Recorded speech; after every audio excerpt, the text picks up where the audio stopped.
जिस तरह जीवन एक सत्य है, ठीक प्रत्येक व्यक्ति को ये भी भली भांति पता है कि मृत्यु भी एक ऐसा सत्य है जिसे कोई जितना मर्जी झुठला दे परंतु इसे बदला नहीं जा सकता। नमस्कार मित्रों, आप सभी का मेरे YouTube चैनल में स्वागत है। आपने अभी तक अगर मेरे चैनल को सब्सक्राइब नहीं किया तो करके आपका प्यार और सपोर्ट दीजिए। चलिए शुरू करते हैं। कहने का अर्थ है कि जिसने इस पृथ्वी पर जन्म लिया है उसे एक न एक दिन अपने प्राणों की आहुति देनी पड़ती है।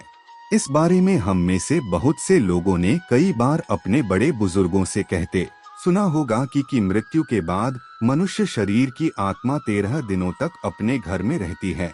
मगर ऐसा क्यों? इस बारे में क्या किसी ने सोचा है? अगर नहीं तो चलिए आज आपको इससे संबंधित जानकारी बताते हैं और जानते हैं कि आखिर क्यों मृतक शरीर की आत्मा 13 दिनों तक अपने घर में भटकती रहती। साथ ही साथ ये भी बताएंगे कि 13 दिनों तक मृतक के नाम का पिंडदान क्यों किया जाता है।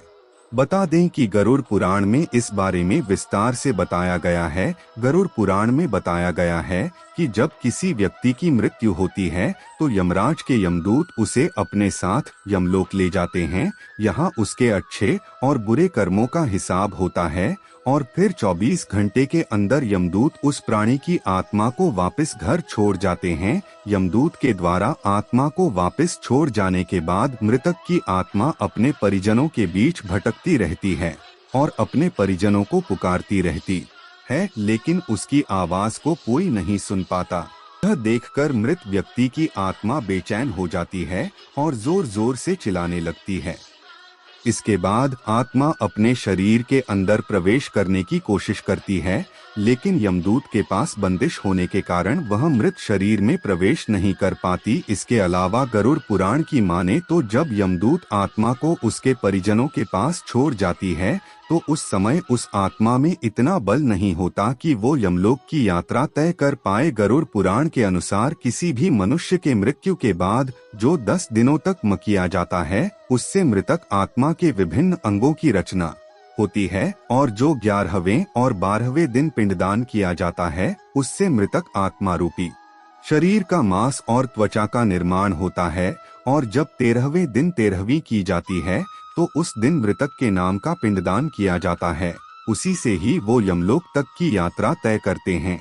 अर्थात मृत्यु के बाद मृतक के नाम का जो पिंडदान किया जाता है उसी से ही आत्मा को मृत लोक से यमलोक तक यात्रा करने का बल मिलता है। पुराण में बताया गया है जब किसी मनुष्य की मृत्यु हो जाती है तो उसकी आत्मा 13 दिनों तक अपने परिजनों के पास घर में भटकती रहती है और उसके बाद आत्मा मृत लोक से यमलोक की ओर निकल पड़ती है, जिसे पूरा करने के लिए उसे 12 महीने यानी कि 1 साल का वक्त लगता है। इतना ही नहीं, मान्यता के अनुसार 13 दिनों तक मृतक के नाम का किया गया पिंडदान उसके 1 वर्ष के भोजन के समान होता है।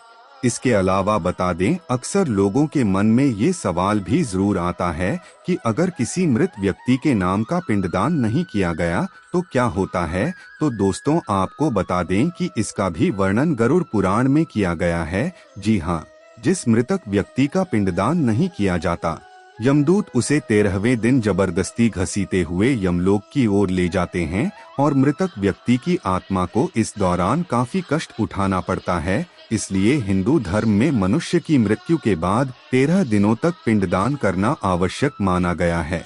इसके अलावा आपको बता दें कि 13वें दिन परिजनों के द्वारा मृतक व्यक्ति के नाम का जो भोज करवाया जाता है, अगर वह कर्ज लेकर किया जाए तो मृत व्यक्ति की आत्मा को शांति नहीं मिलती। इतना ही नहीं, गरुड़ पुराण में यह भी बताया गया कि जो व्यक्ति जीवित रहते हुए अच्छे कर्म करता है, मृत्यु के बाद उसकी आत्मा को यात्रा के दौरान यमदूत कोई कष्ट नहीं देते और जो व्यक्ति बुरे कर्म करते हैं उसकी आत्मा को यमदूत यात्रा के दौरान कई यातनाएं देता है और आत्मा को कई कष्ट भोगने पड़ते हैं।